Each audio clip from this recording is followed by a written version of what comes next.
Elena Nogueira adore Paris mais si est du côté de Dieppe que l'artiste de 54 ans a finalement posé ses valises.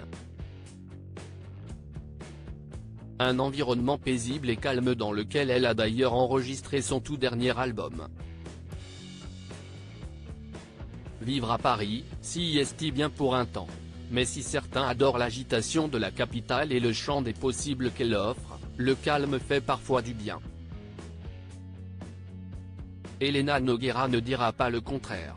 La comédienne de 54 ans s'est offert un havre de paix dans la région de Dieppe en Seine-Maritime.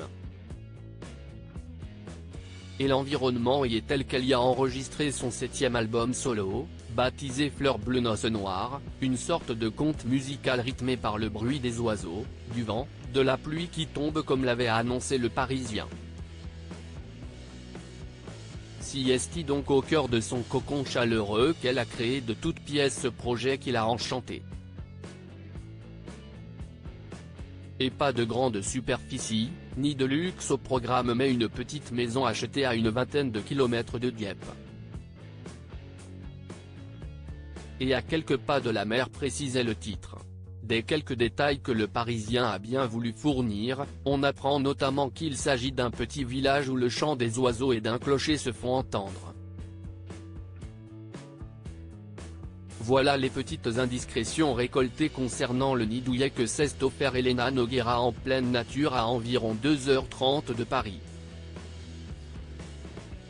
Une ressource bienvenue après la défaite. La comédienne de 54 ans, déjà grand-mère, également chanteuse, a trouvé l'endroit idéal pour se remettre de la défaite du 15 de France pendant la Coupe du monde de rugby. Les joueurs de Fabien Galtier ont malheureusement échoué aux portes des demi-finales face à l'Afrique du Sud, peu aidés par l'arbitre qui gérait la rencontre ce jour-là d'après plusieurs professionnels du domaine. Elena Nogueira avait été aperçue en tribune, complètement déchaînée pour encourager les Bleus jusqu'à ce triste dimanche 15 octobre et la défaite à seulement un point de l'équipe de France.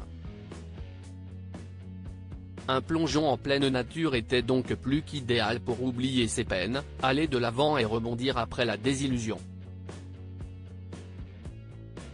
On imagine du moins que si est ce qu'Elena Nogueira a dû faire pour passer à autre chose et digérer ce mauvais souvenir.